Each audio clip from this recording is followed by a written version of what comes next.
Okay, so the draft constitutional treaty could not succeed, and instead the member states of the European Union signed the Treaty of Lisbon in 2007, and the treaty came into force in 2009.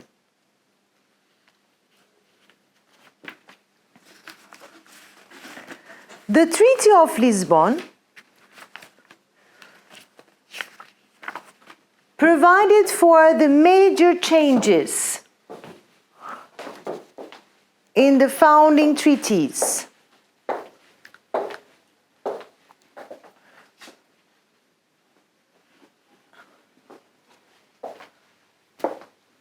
First,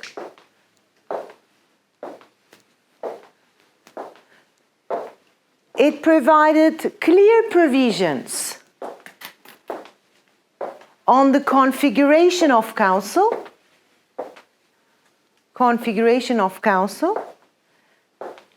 It changed the voting system, the system of weighted votes in the Council of Ministers. It changed the system of weighted votes in the Council of Ministers. It replaced this system. You remember the system of weighted votes? Yes. It replaced the system with the system of double majority. The system of double majority. In Turkish, çifte çoğunluk veya ikili çoğunluk sistemi.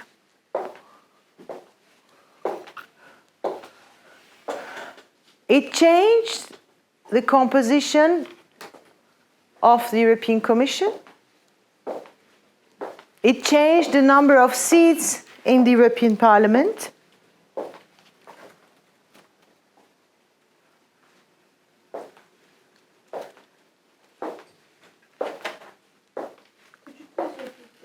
It changed the composition of the Commission. It changed the number of seats in the European Parliament.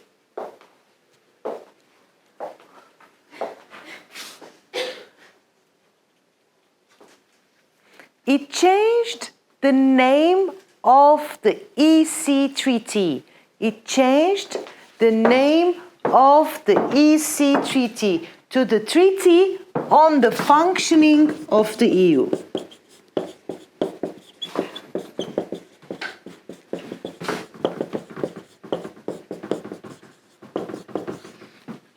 In Turkish,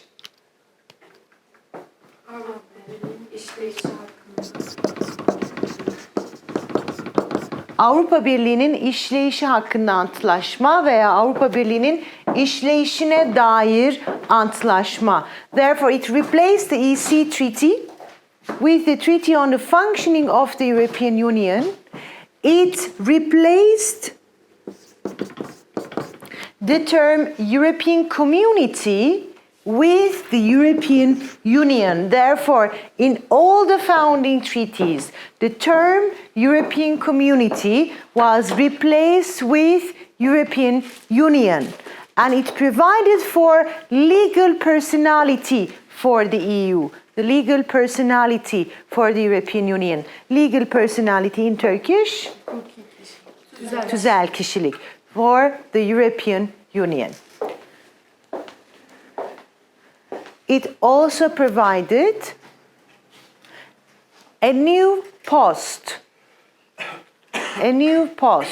Post, görev, as the High Representative for the EU for Foreign Affairs and Security Policy. The High Representative of the EU for Foreign Affairs and Security Policy.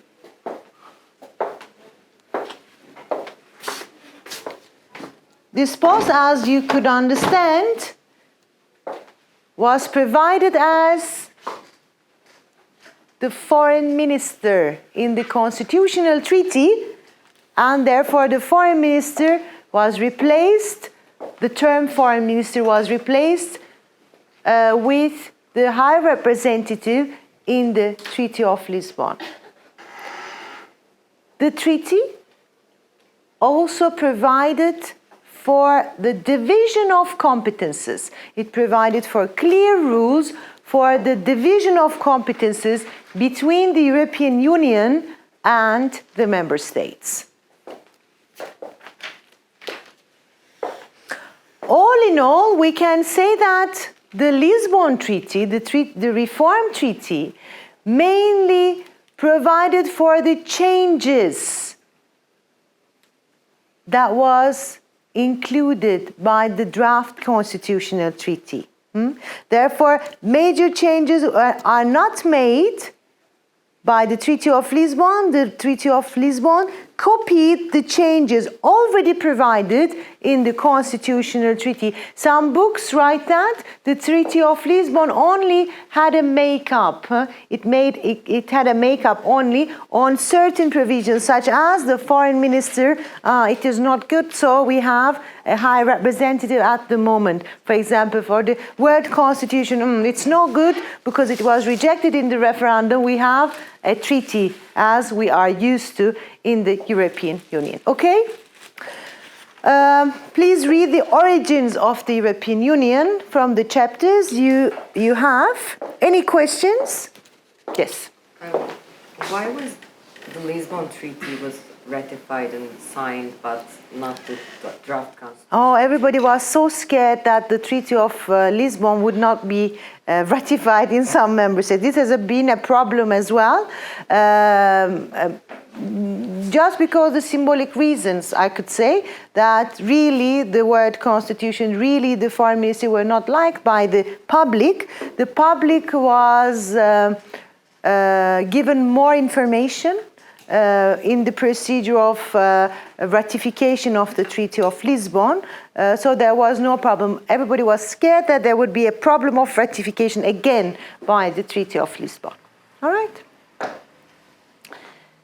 Any other questions? Okay, let's move to another topic then, the institutional law of the European Union. The institutional law of the European Union.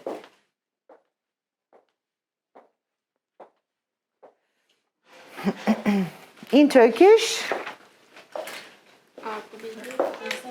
Avrupa Birliği kurumsal hukuku.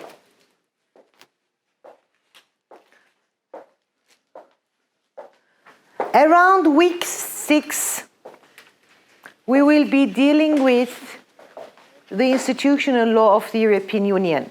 What does it include as a topic, institutional law of the EU? We started with the origins of the EU. We will continue with the institutions of the European Union. What else? What else? After that, Yes? we will. Have you had a chance to take a look on the syllabus? Yes, we will. There were these topics before. For example, single market. No, this is after. Okay. Well, I'm speaking about institutional law. Only institutions? No. We will speak about competences of the EU. We will speak about sources of European Union law. We will be speaking about the actions under the jurisdiction of the Court of Justice. We will be speaking about the relationship between the European Union law and the national law, okay? So we have 6 weeks to speak about all these topics. The first being the institutions of the European Union. Which institutions do you know, have you learned so far? Have you heard so far? Yes, Deniz? There are 7 institutions, as far as I know, which are European Commission, Council of Ministers, European Parliament, European Council, Court of Justice of the European Union, and European Central Bank. Okay. There is one more. Court of Auditors? Yeah, Court of Auditors. 7. 7. That's the 3. Have you looked at the founding treaties? No. I've sent it to you. Okay, tell me, before that, tell me if you need anything about European Union law today, which you need very much. For example, you had to look for the EU's institutions. Where do you look?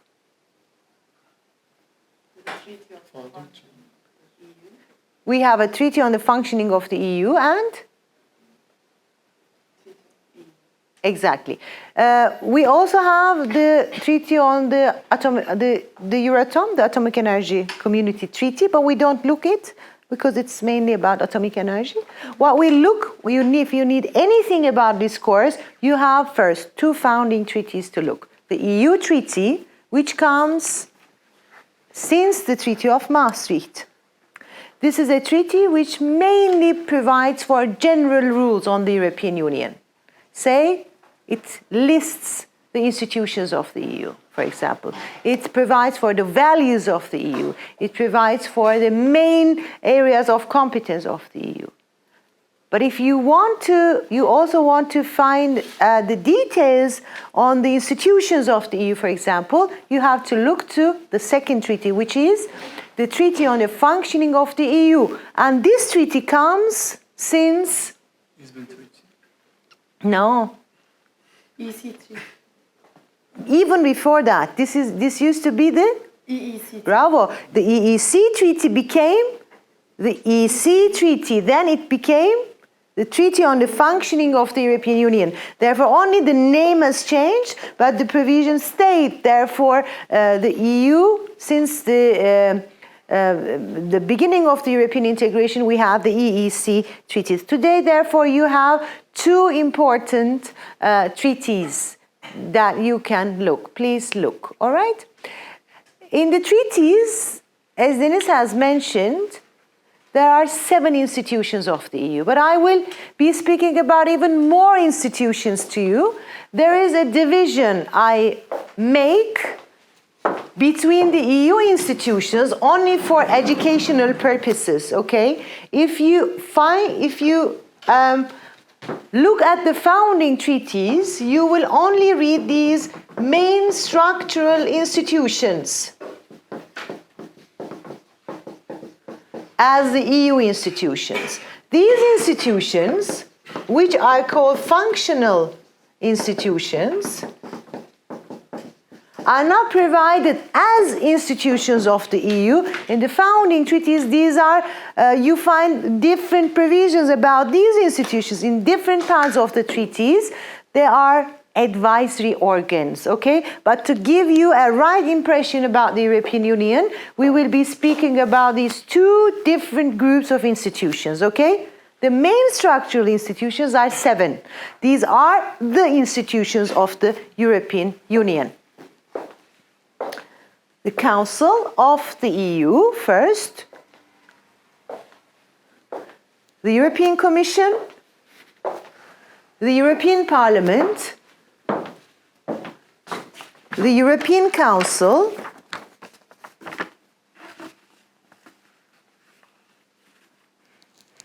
the Court of Justice of the EU, the Court of Auditors, the European Court of Auditors, and the European Central Bank.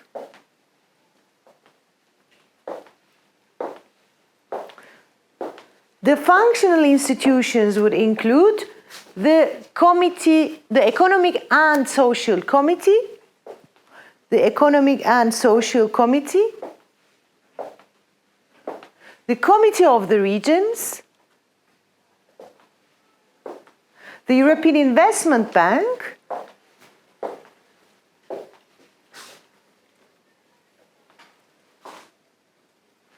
and the European Ombudsman. There are many other bodies and agencies in the European Union, but we don't have time to deal with all of them.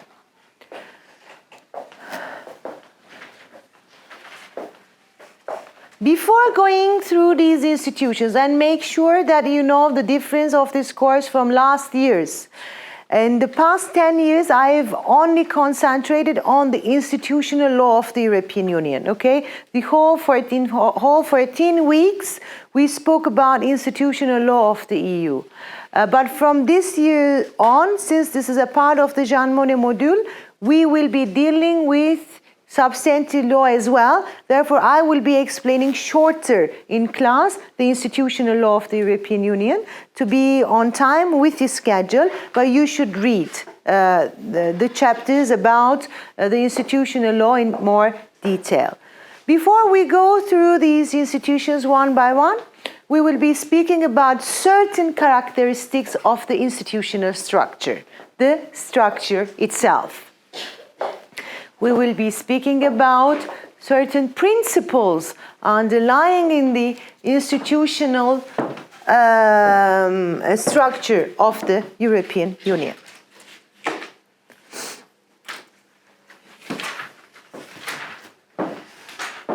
The first characteristic of this institutional structure that it is a dynamic one. Therefore, we speak first of all about a dynamic institutional structure. What do we mean here? Dynamic institutional structure.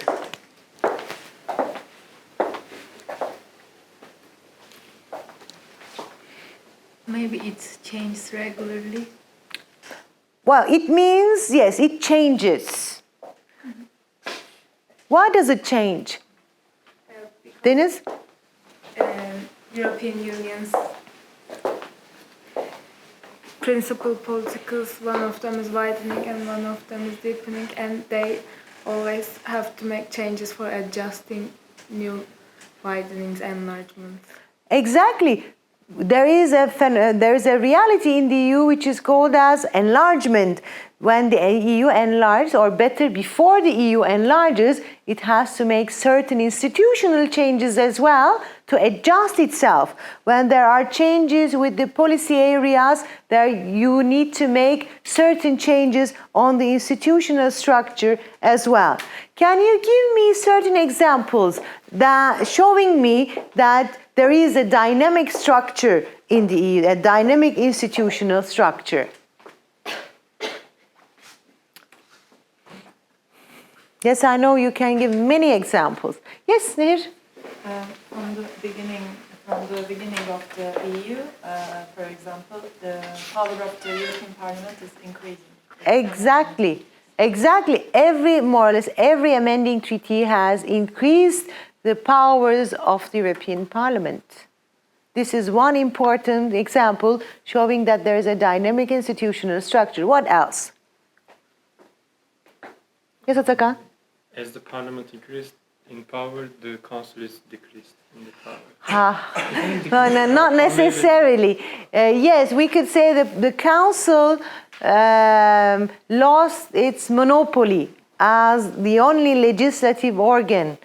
But you could do better, I think. Better example, huh? I was going to say that. You were going to say that. Yes, of course. The voting procedure always changes. The voting procedure in the council has changed. Either the weighing of votes has changed, or the system itself by the Treaty of Lisbon was changed. Yes? What else? Yes? The number of the seats in the parliament changes. The number of seats in the European Parliament changed. True. The composition of the Commission changed. Many of the changes we have mentioned for the amending treaties show us that there is a dynamic institutional structure. The EU has to adjust itself for the new members. It has to change itself for the needs of the day. Therefore, certain institutional changes has to be made as well.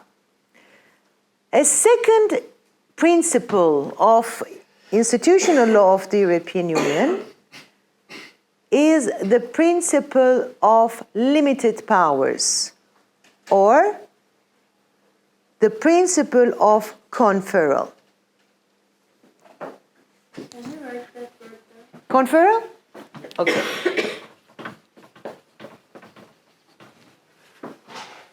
The principle of limited powers. This is provided under the EU Treaty, Article 5,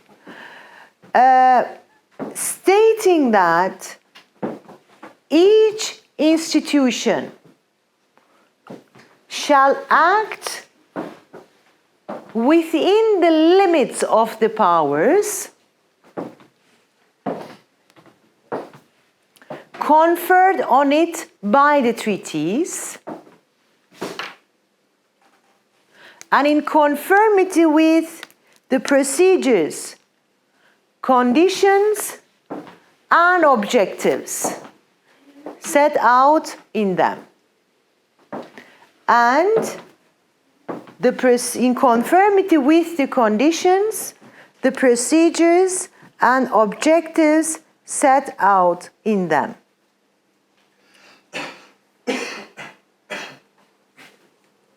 Therefore, there is a limit in the European Union law. The institutions cannot adopt, for example, the rules they would like to. Their powers are limited in the founding treaties. They are limited with the founding treaties themselves. We have spoken about that before. In every policy area, for example, the powers of, for instance, the legislative organs are clearly provided. The Council, for example, shall act with the European Parliament. It is mentioned. The Council shall act by qualified majority. The Parliament shall act by simple majority. They shall act on the proposal from the European Commission. Therefore, everything has to be clear, and the institutions of the European Union have to act according to these powers given to them in the founding treaties, the principle of limited powers. Similarly, the EU can only adopt binding rules if its competence is provided in the founding treaties. Okay? Sometimes there is a discussion in Turkey stating that if Turkey becomes an EU member state, then the Turkish legislator shall not adopt any binding rules at all, which is not true. Because what the EU can do is written in the founding treaties. Its powers are not unlimited. It is limited, and this principle is one of the basic principles of European Union law. All right? The principle of limited powers. Third,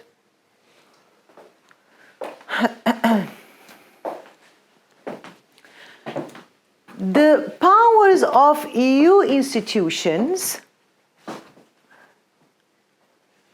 resemble the powers of a national state. The powers of EU institutions resemble the powers of a national state. Resemble meaning? Similar. So, not the same. It is similar. Please do not compare the Turkish legal system with the EU legal system at all times. As you will be seeing, there are major differences between them. There are similarities too. For example, in national legal systems, there is a principle of separation of powers. In the European Union, there is a principle of separation of powers as well. Separation of powers. Güçler ayrılığı, kuvvetler ayrılığı. Meaning that there are legislative, executive, and judicial organs exist, and they exercise different powers. Good. What is the legislative power in a state? Parliament. That is the parliament. What is the legislative organ in the EU? Council and parliament. What is the executive organ in the states? Government. What is the executive organ in the EU? European Commission. What is the judicial organ in a state? Courts. What is in the EU? Courts. the Court of Justice of the European Union. But for example, when we speak about the European Commission as the executive organ of the EU, we will mention very important legislative and judicial functions for the European Commission in the EU. Okay? For example, as far as the judicial functions are concerned, we will be speaking about the actions for infringement in Turkish. Action for infringement? İhlal davası. Do you know or do you remember what type of actions are these? Because I have mentioned the first day. Yes, Deniz? Do you ask which, Very basics, because we have not spoken about that in detail. which state or which institution can take action to the Court of Justice of European Union, or do you ask something else? Yes, exactly. I ask who can take this action. For example, European Commission can take action to the Court of Justice of European Union for Against whom? against states. Always. Actions for infringement are always against EU member states. Good. Who can take this action? Member States and European Commission. Bravo. Two possibilities. European Commission, the only institution of the EU which can take this action. And second, other member states. Therefore, there is this unique role for the European Commission. Or, as you will be seeing, the Commission may impose fines in some sectors. Fine, to impose fine? Ceza. Exactly, ceza vermek. For example, in the area of competition law, it can impose fines in some sectors according to the founding treaties. Therefore, the systems are similar, but not the same. Another principle is that the institutional system of the European Union is based on the system of checks and balances.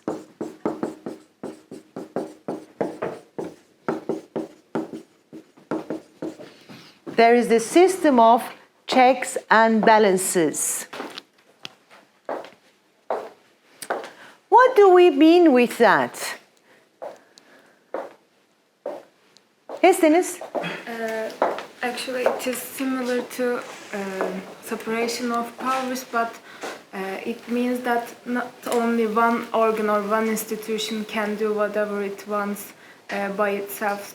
They all have limited powers, and they all have can block each other with different systems, procedures. Bravo. Here we mean that the institutions have supervisory powers over each other. The institutions check each other in the European Union.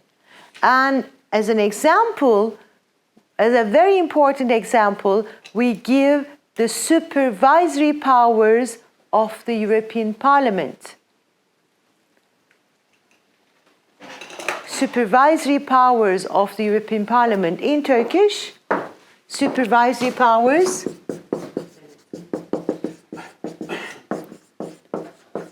Yes, denetim yetkileri on the European Commission, on the European Ombudsman, and on the Council. As you will be seeing, the European Parliament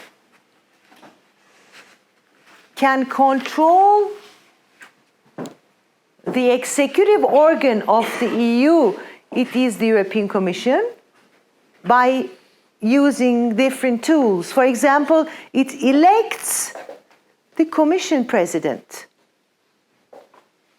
It approves the Commission as a whole. Approve? Onaylamak as a whole. And third, it may also dismiss the European Commission. It may also dismiss the European Commission by a vote of censure.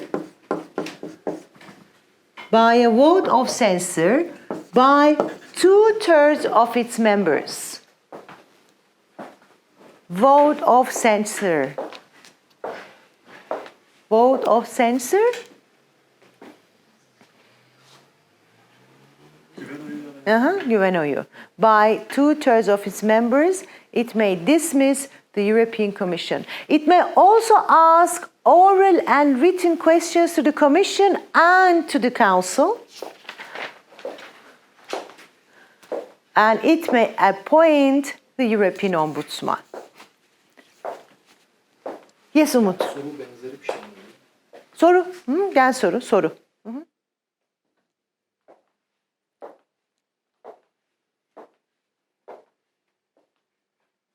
And the last principle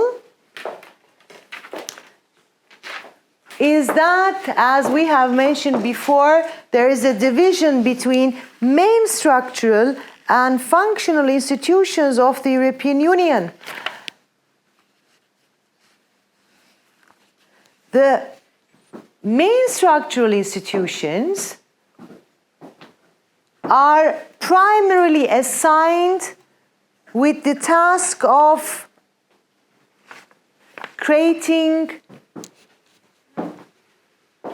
an ever closer union, a European Union. They have the power to adopt binding decisions such as regulations, directives and decisions, and to issue non-binding instruments such as recommendations and opinions.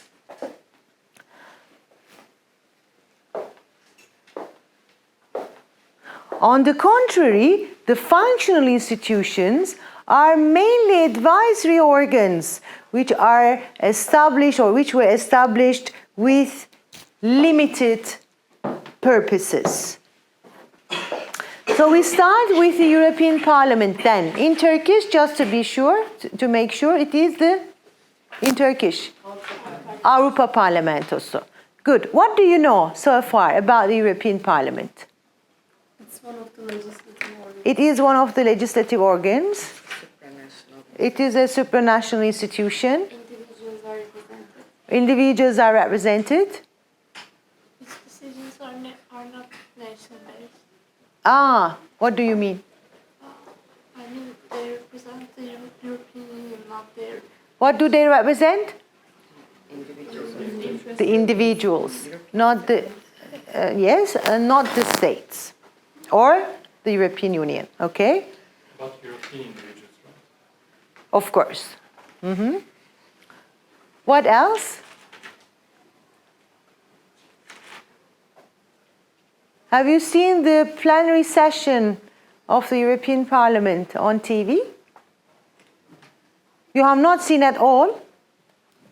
I should send a video about that then. Are there political parties in the parliaments? Are there political parties in the European Parliament? Yes, of course. What else? Yes, Umut? It has a right to determine the budget of the EU. Yes, it can adopt the budget of the EU too. It has supervisory powers, as we have mentioned, on other institutions. Okay, so the European Parliament is one of the supranational institutions of the EU, as we have mentioned. It is supranational because of its composition. Although its members are nationals of the member states, they do not represent the national interests, but the interests of the individuals.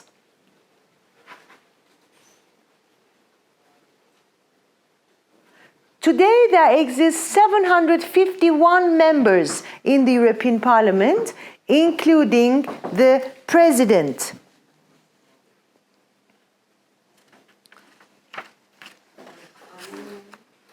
So 751, including its President.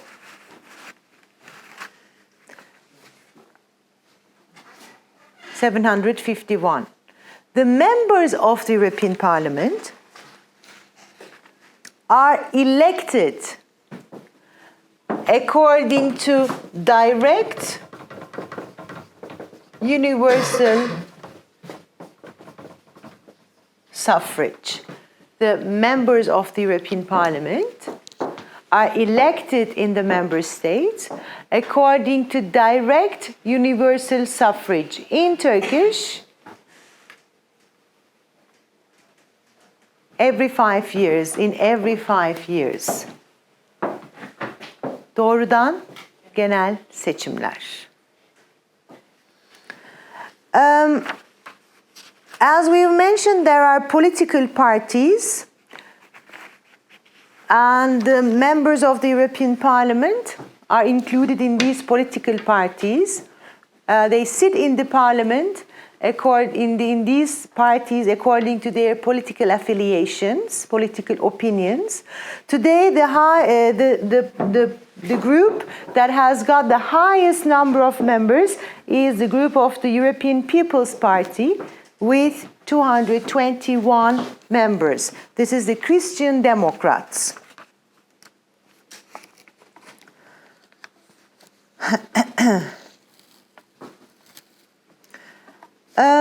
Since the parliament is the representative of the individuals, in other words, since it is the representatives of the peoples of Europe, it also acts as a democratic forum for debate, a democratic forum for debate. Therefore, anything and everything might be discussed in the European Parliament, not only the ones that are subject to legislative proposals. The European Parliament may also adopt resolutions. These are not legislative instruments. These are not binding instruments, but they are important to show the opinion that prevails in the European Parliament. Okay, resolutions. In Turkish, karar.